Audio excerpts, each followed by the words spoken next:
Hi guys. So I wanted to come on. I hope to be able to do a couple more videos. But I wanted to come on to talk about Mabon and the gift I think that I got this morning.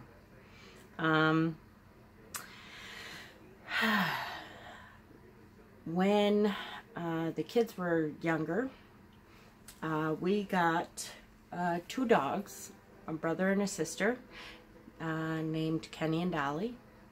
One was a white Pomeranian female, and the other one was a black male Chihuahua. And they were brother and sister because the mother had been a white female Pomeranian and the father had been a black Chihuahua. So they looked nothing alike. We kind of saved them from a horrible, abusive situation when they were puppies, so they hadn't really experienced any of that.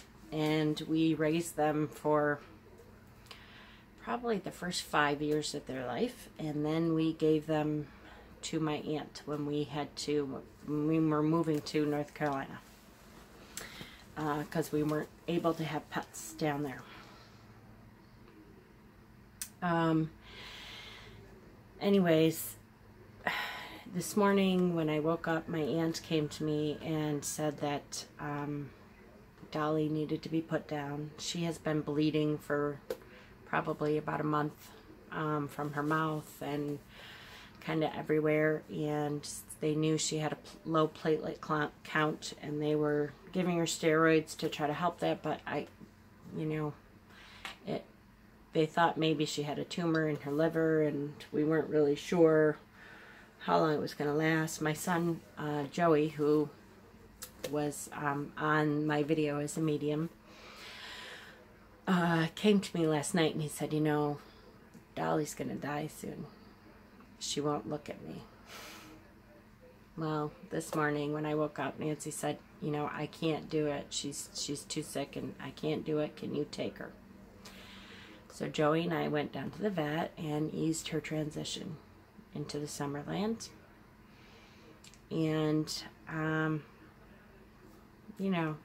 it's, even though she wasn't completely part of my family, she was more a part of my aunt's family, since we've moved here, we've lived with her too.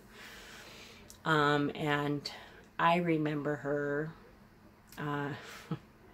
we'd say, okay, pretty girl, dance, and hold the treat up, and she would get up on her back paws and hop around for you in circles. So, but I couldn't help but notice that Dolly chose Mabon to be her transition time. And a couple things. One is I was disappointed that I couldn't go to Salem this weekend, that I had to cancel my vacation. I'm working all next week. But I knew that the universe was telling me, for whatever reason, several financial reasons, all that stuff, that it just was not the time for me to go. And I kind of, this is why. Because I had been chosen to help ease Dolly's transition. And the fact that it was on Mabon when we are celebrating the death of the god did not escape my notice. So I just felt very honored that I was able to be there and help ease her transition. I will say that she was very ready to go. From the time that we took her from the house, wrapped her in a blanket and spoke softly to her and brought her to the vet, she was not afraid. She was not shaking. She was kind of smiling at us. She was having a hard time breathing, but she was very content. And I was a little worried when we got to the vet because, any dog, when you bring them into the vet, or most dogs, all of our dogs, start shaking and they get anxious and nervous and stuff because they know something's, that smell of the vet a lot of times is. She was absolutely fine. They had put another blanket on the exam table. We set her down on the table, They actually took her for a few minutes and started the IV line and brought her back. We spoke softly to her, talked about how she was going to be dancing again soon.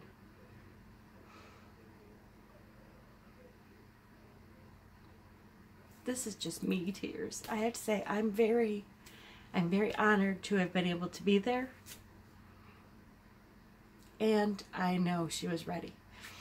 When they gave her the first shot, the vet had said, when we give her the first shot, it usually increases their respirations and increases their heart rate and stuff. Until you give them the second shot, it kind of prepares them for the second shot. And so I kind of was holding her head and talking to her and petting her, and they gave her that first shot, and it was done. It was like, oh, I've been waiting for this. She was done. I mean, they gave her the second shot to make sure that her heart had stopped, but it was, that first shot wasn't even in all the way, and she was like, ah, I was holding her head. She just rested in my hands, and that was it. She was ready, and I am very, very honored.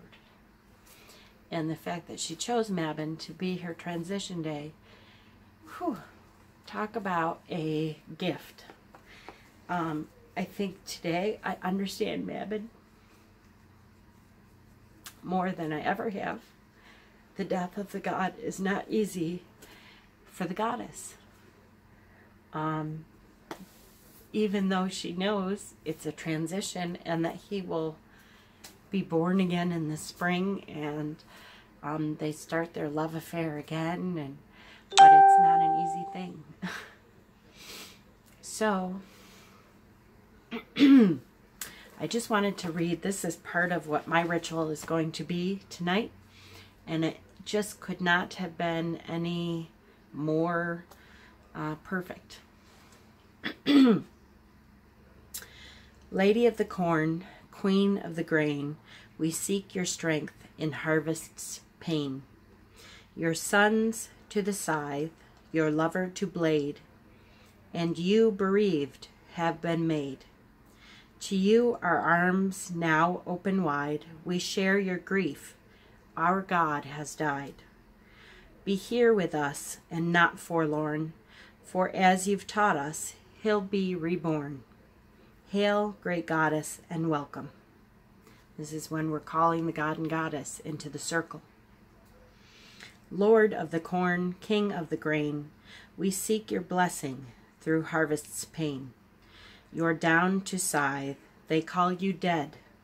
You will live on in ale and bread. Be here with us in seed and feast, for to rebirth is grief released. Hail, Lord of the grain, and welcome. So it just is a great lesson for Mabon. I took little snips of her hair that I'm going to put on our ancestor altar. And what a wonderful celebration we can have with her at Samhain, because she is in the spirit realm. I hope to be doing other videos. This has kind of changed things, so it may be more of a private video, but I definitely will be sharing some wonderful ideas for ritual. I hope your Mabon is as blessed as it possibly can be, and I hope that you get some kind of reminder of how beautiful the second harvest can be and the death of the god. Blessings.